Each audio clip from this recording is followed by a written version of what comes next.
Hello friends, निर्धनता के बारे में पढ़ने वाले हैं। तो सबसे पहले अपन जान लें कि निर्धनता है क्या। निर्धनता एक सामाजिक समस्या है जिसके अंदर समाज का कोई भी वर्ग अपनी मूलभूत आवश्यकताओं को पूरा नहीं कर पाता या पूरा करने से वंचित रह जाता है, तो उसी को निर्धनता बोला जाता है। मतलब निर्धनता के अंदर क्या है कि एक तो अपनी मूलभूत आवश्यकताओं को पूरा नहीं कर पाता, दूसरा मूलभूत आवश्यकताओं को पूरा नहीं कर पाता और मूलभूत आवश्यकताओं को पूरा करने से वंचित रह जाता है। इसी को निर्धनता बोला जाता है। ठीक है। अब इसके अंदर जैसे एक नोट देखा जाए तो 2011-12 में निर्धनता रिपोर्ट में मूलभूत आवश्यकताओं के अंदर रोटी, कपड़ा, मकान को लिया गया था और अभी इसके अंदर शिक्षा और स्वास्थ्य को भी शामिल कर लिया गया है। तो अभी फ़िलहाल मूलभूत आवश्यकता कितनी हो गई? अभी मूलभूत आवश्यकताओं के अंदर 5 मूलभूत आवश्यकताएं हैं: रोटी, कपड़ा, मकान और शिक्षा और स्वास्थ्य।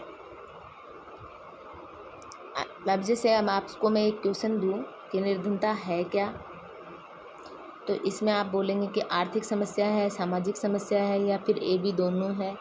तो इसका अर्थ होगा कि निर्धनता एक सामाजिक समस्या है, क्योंकि आर्थिक समस्या से निर्धनता का कोई लेना देना नहीं होता है। आगे अपन पढ़ें कि निर्धनता, जैसे इसका शॉर्टकट में अगर आप बनाना चाहो तो निर्धनता के अंदर ये निर्धनता एक सामाजिक समस्या है। ठीक है। इसके अंदर मूलभूत आवश्यकताओं को पूरा नहीं कर पाता। ठीक है। मूलभूत आवश्यकताएं कितनी है? 5 मूलभूत आवश्यकताएं हैं। ओके, आगे देखें। निर्धनता के कारण देखते हैं। तो निर्धनता के कारण के अंदर आएगा कि निर्धनता के अंदर इसके एक कारण तो है जैसे कि जनसंख्या वृद्धि। जैसे जैसे जनसंख्या बढ़ती जाएगी, गरीबी अपने आप बढ़ती जाएगी, क्योंकि जहाँ एक परिवार में पहले 5 लोग थे, वो 10,000 में अपना पूरा घर का खर्चा या फिर लोगों का खाने पीने की सारी व्यवस्था करते थे। वहीं अगर उस परिवार में 15 लोग हो जाएंगे और उनकी इनकम वही 10,000 रहेगी, तो उनके लिए वो चीज़ पॉसिबल नहीं होगी जो पहले वो उसी 10,000 रुपये में कर रहे थे। तो इसलिए जैसे जैसे जनसंख्या बढ़ेगी वैसे वैसे निर्धनता अपने आप बढ़ती जाएगी। दूसरा है आय की असमानता। आय की असमानता अधिक होना, मतलब कुछ लोगों के पास में पैसा बहुत ज़्यादा है, कुछ लोगों के पास में बिल्कुल नहीं है।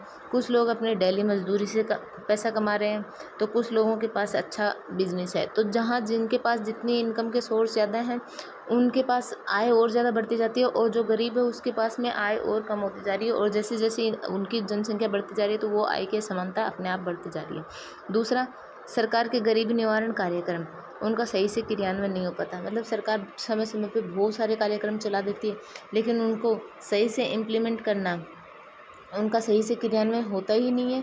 तो इसलिए सबसे ज़्यादा इम्पोर्टेंट तो हो जाएगा इसके अंदर ये जनसंख्या वृद्धि। दूसरा, आय की असमानता। तीसरा, सरकार के गरीबी निवारण कार्यक्रम। चौथा, शिक्षा का निम्न स्तर। अब शिक्षा के अंदर जैसे अपन कंटिन्यूस उसी चीज़ को पढ़ते आ रहे हैं, लेकिन अपने को किस फील्ड में अपने को आय के सोर्स पता चलेंगे या फिर लोगों का मानसिक रूप से जो विकास होना चाहिए वो शिक्षा के स्तर से नहीं हो पा रहा थी। और फिफ्थ क्या है? संसाधनों का सदुपयोग नहीं होना, संसाधनों का सही से सदुपयोग नहीं होना। ये सब 5 गरीबी के कारण हो गए। ठीक है। अब निर्धनता के मापन के बारे में जानने की कोशिश करते हैं। निर्धनता का मापन 2 प्रकार से किया जाता है। एक सापेक्ष निर्धनता, दूसरा है निरपेक्ष निर्धनता। सापेक्ष निर्धनता को रिलेटिव पॉवर्टी बोलते हैं और निरपेक्ष निर्धनता को एब्सोल्यूट पॉवर्टी बोलते हैं। सापेक्ष निर्धनता के अंदर क्या है? ये एक तुलनात्मक अध्ययन किया जाता है इसके अंदर, जैसे कि देश की आय और निम्न स्तर की जनसंख्या है उसके मध्य तुलना की जाती है। मतलब सापेक्ष निर्धनता के अंदर 2 लोगों के बीच में तुलना करना होता है, तो उसको अपन निर्धनता कहेंगे। और ये एक विकसित देशों में ही पॉसिबल है। विकासशील देशों में सापेक्ष निर्धनता के अनुसार गरीबी की गणना होती नहीं है। ये सिर्फ विकसित देशों में किया जाता है।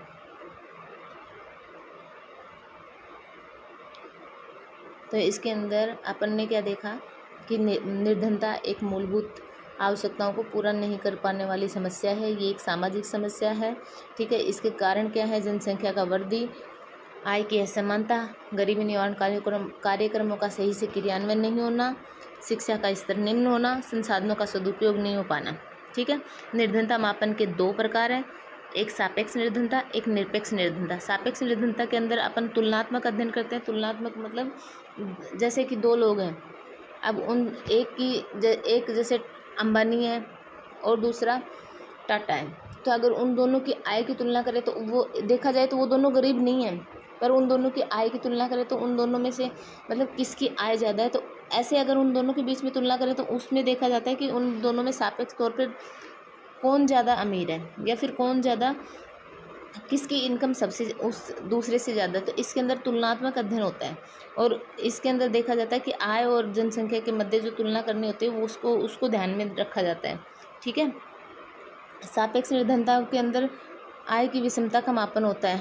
आय की विषमता को देखा जाता है, या फिर आय की समानता या असमानता को दर्शाती है। सापेक्ष निर्धनता सामान्यतः विकसित देशों में पॉसिबल है, जैसे कनाडा, यूएसए, इनमें पॉसिबल है। भारत में सापेक्ष निर्धनता के अकॉर्डिंग कोई भी कार्य नहीं होता है। ठीक है। सापेक्ष निर्धनता के मापन को देखें तो इसके अंदर एक लोरेंज वक्र विधि और एक गिनी गुणांक विधि। अब लोरेंज वक्र विधि को देखते हैं। लोरेंज वक्र विधि के अंदर ये एक मतलब किसी डायग्राम के अकॉर्डिंग अगर अपन बताएं कि कौन किस आय स्तर में निर्धनता कितनी है, या फिर किस आय स्तर में निर्धनता कम है या किस में ज़्यादा है, तो इसके अंदर एक अक्ष पे तो अपन लेते हैं आय प्राप्तकर्ताओं की बारंबारता को लेते हैं, और दूसरे अक्ष पे इस पे तो जैसे आय प्राप्तकर्ता की बारंबारता लेते हैं, और इस एक्स अक्ष पे लेते हैं आय की संचयी बारंबारता।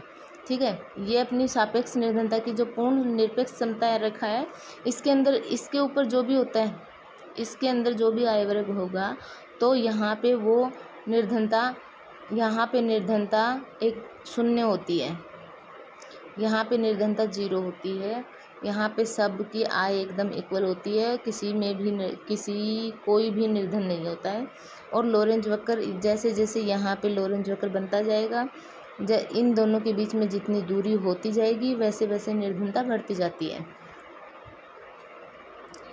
जैसे कि अगर कोई व्यक्ति यहाँ से यहाँ पहुँच गया, ये लोरेंज वक्र की कर्व यहाँ पहुँच गया, तो इस यहाँ पे जो रहेगा, इस पे जैसे ये बी यहाँ पे है, ये ए यहाँ पे है, तो ए से ज़्यादा गरीब ये बी वाले हो जाएंगे। तो ऐसे जैसे जैसे निरपेक्ष समता रेखा से लोरेंज कर्व की दूरी बढ़ती जाएगी वैसे वैसे निर्धनता बढ़ती जाएगी, और यहाँ पे जैसे ही कोई पहुँच जाएगा यहाँ 100% निर्धनता हो जाएगी। ठीक है। यहाँ 100% निर्धनता हो जाएगी। लोरेंज वक्र विधि का प्रतिपादन मैक्स और लोरेंज ने किया था। 1905 में। ठीक है। इस विधि में सापेक्ष निर्धनता को दर्शाया जाता है। इस विधि में आय की विषमता का मापन किया जाता है, या अथवा आय की समानता या असमानता को दर्शाया जाता है। इस विधि के अंतर्गत मैक्स और लोरेंज ने 45 डिग्री के कोण पे एक पूर्ण निरपेक्ष समता रेखा खींची गई थी, और आय की पूर्ण समानता को दर्शाती है। जैसे अभी अपन ने देखा, ये पूर्ण निरपेक्ष समता रेखा है, ये वाली पूर्ण निरपेक्ष समता रेखा है जो कि आय की पूर्ण समानता को दर्शाती है। और ये जो लोरेंज वक्र ये ऐसे ऐसे करके बनता है, जैसे जैसे इसकी दूरी इस निरपेक्ष समता रेखा से बढ़ती जाती है वैसे वैसे आय की विषमता बढ़ती जाती है। ठीक है। इस विधि के अंदर 45 डिग्री के कोण पे पूर्ण निरपेक्ष समता रेखा खींची गई जो आय की पूर्ण समानता को दर्शाती है। इस विधि में लोरेंज वक्र पूर्ण निरपेक्ष समता रेखा के नीचे होता है, और तथा दोनों के मध्य दूरी आय की असमानता को दर्शाती है। दोनों के मध्य दूरी मतलब जितनी दूरी बढ़ती जाएगी उतनी आय की विषमता बढ़ती जाती है। विभिन्न देशों की निर्धनता अनुपात को प्रदर्शित करती है। लोरेंज वक्र विधि में बताया गया, जैसे जैसे लोरेंज वक्र निरपेक्ष समता रेखा से दूर होता जाता है निर्धनता का अनुपात उतना ही अधिक होता जाता है। जैसे जैसे लोरेंज वक्र निरपेक्ष समता रेखा के नज़दीक आता है निर्धनता बढ़ती जाती है। तो जैसे अपन ने देखा कि ये पूर्ण निरपेक्ष समता रेखा है, अगर इस पे कोई है तो वो यहाँ पे 0 निर्धनता है, यहाँ पे अगर कोई है तो यहाँ पे 100% निर्धनता है। अब ये लोरेंज वक्र जैसे ये वाला लोरेंज वक्र है ऐसे, तो लोरेंज वक्र जैसे जैसे इस निरपेक्ष समता रेखा की यहाँ है, फिर यहाँ है, फिर यहाँ है, तो जैसे जैसे इसकी दूरी बढ़ती जा रही है वैसे वैसे निर्धनता बढ़ती जाएगी। और जैसे जैसे ये लोरेंज वक्र इसके नज़दीक जाता है वैसे वैसे इसकी निर्धनता में कमी आती जाती है। ठीक है। तो ये लोरेंज वक्र विधि हो गई। अब सापेक्ष निर्धनता की दूसरी विधि है गिनी गुणांक विधि। गिनी गुणांक विधि के अंदर क्या है, जैसे जो लोरेंज वक्र ने अपन ने देखा उसी का मैथमेटिकल रूप गिनी गुणांक होता है। जैसे लोरेंज वक्र में तो क्या है कि डायग्राम से समझाया गया है कि इससे जितना दूर जाएगा वैसे वैसे निर्धनता होती जाएगी, लेकिन कितनी होगी उसको मैथमेटिकल तौर पे बताने का कार्य कोरेडो गिनी ने किया था। अब इसके अंदर उन्होंने 1912 में बताया था कोरेडो गिनी ने गिनी गुणांक के बारे में। गिनी गुणांक के अंदर भी वही डायग्राम तो वही लोरेंज वक्र वाला है, बस इसमें क्या है कि इसको मैथमेटिकल तौर पे बता दिया कि इसके अंदर इस यहाँ पे इस लाइन पे इतनी निर्धनता है, यहाँ पे इतनी निर्धनता है, यहाँ पे इतनी निर्धनता है, ऐसे। तो इसके अंदर यहाँ पे इस एक्स पे जैसे ले लिया आय प्राप्त करता हूँ कि संचय बारंबारता, इस एक्स पे ले लिया आय प्राप्त करता हूँ कि आय की संचय बारंबारता। अब ये निरपेक्ष समता रेखा है, ठीक है। ये जैसे लोरेंज वक्र है, ए देश यहाँ पे है, जैसे ये एक देश यहाँ पे है और एक देश जैसे ये यहाँ पे है, तो ये जैसे यहाँ पे डी देश है, ये यहाँ पे ए देश है, ठीक है। अब इसमें क्या है, जैसे अगर इसकी एक तो इसके अंदर क्या है कि ये तो एक तो ये पूरा क्षेत्र हो गया लोरेंज गिनी गुणांक की जो फॉर्मूला है वो है छायांकित भाग का क्षेत्रफल और नीचे है कि संपूर्ण भाग का क्षेत्रफल। अब ये संपूर्ण भाग क्या है कि जो निरपेक्ष समता रेखा के नीचे का पूरा क्षेत्र है ना वो संपूर्ण भाग होता है। दूसरा जैसे अपन ए देश की निर्धनता के बारे में देखें कि ए देश में कितनी निर्धनता है, तो जैसे ए देश यहाँ पे है तो ये लोरेंज वक्र की इसकी निरपेक्ष समता रेखा से दूरी इतनी है, तो एक तो ये वाला भाग छायांकित भाग आ जाएगा। तो जैसे ये यहाँ पे 40% है तो 40% ले लिया। इस टोटल भाग की वैल्यू जैसे 100 है तो यहाँ पे 100 ले लिया, तो यहाँ पे निर्धनता कितनी हो जाएगी 0.40। अब डी पे देखें तो डी पे क्या है कि टोटल भाग और छायांकित भाग दोनों बराबर है, तो डी पे निर्धनता कितनी हो जाएगी 1 हो जाएगी। तो इस प्रकार क्या है कि गिनी गुणांक में क्या है कि इस विधि का प्रतिपादन कोरेडो गिनी ने किया था 1912 में, ठीक है। इस विधि के द्वारा आय की समानता असमानता को दर्शाया जाता है, वही सेम लोरेंज वक्र वाला है, जैसे आय की विषमता का मापन किया जाता है। ये लोरेंज वक्र विधि का एक गणितीय रूप है, हो गया। जैसे उसमें वैसे बता रहे थे अपन कि इससे इतना दूर जाएगा तो वो निर्धन होता जाएगा, जैसे जैसे वो निरपेक्ष समता रेखा के नज़दीक आएगा वो उतना ही निर्धनता में कमी आती जाएगी। वही गिनी गुणांक में बता दिया कि उसको गणितीय रूप में कितना बता सकते हैं कि यहाँ पे कितनी निर्धनता है, यहाँ पे कितनी निर्धनता है, ठीक है। गिनी गुणांक का मान 0 से 1 के बीच में होता है। 0 से 1 के बीच में कैसे, जैसे अगर कोई यहाँ पे है, जैसे कोई निरपेक्ष समता रेखा के ऊपर है तो वहाँ पे निर्धनता कितनी होगी 0, और जैसे कोई यहाँ पे है तो यहाँ पे पूर्ण छायांकित भाग और टोटल भाग संपूर्ण भाग का क्षेत्रफल समान हो गया, तो यहाँ पे निर्धनता कितनी हो जाएगी 1 हो जाएगी।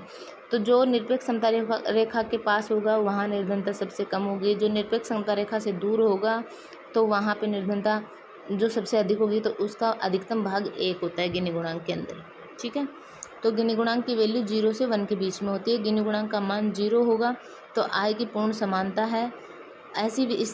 ऐसी स्थिति में कोई भी देश अर्थव्यवस्था गरीबी में नहीं होगी, ठीक है, क्योंकि निरपेक्ष समता रेखा के ऊपर है तो वो गरीब होना तो वैसे ही नहीं हो पाया। गिनी गुणांक का मान अगर 1 है तो आय की असमानता को दर्शाता है, पूर्ण असमानता हो जाएगी यहाँ पे, क्योंकि वो जैसे जैसे निरपेक्ष समता रेखा से दूर हो गया तो वैसे ही निर्धनता बढ़ गई, तो निर्धनता बढ़ती जा रही है, तो इसलिए वो उसका गिनी गुणांक का मान अपने आप ही इंक्रीज हो गया। गिनी गुणांक का मान 0 और 1 के बीच में होता है, आय की असमानता को दर्शाता है। गिनी गुणांक का मान 0 से दूर होता जाता है तो आय की असमानता उतनी अधिक होती जाती है, अर्थात निर्धनता का अनुपात बढ़ता जाता है।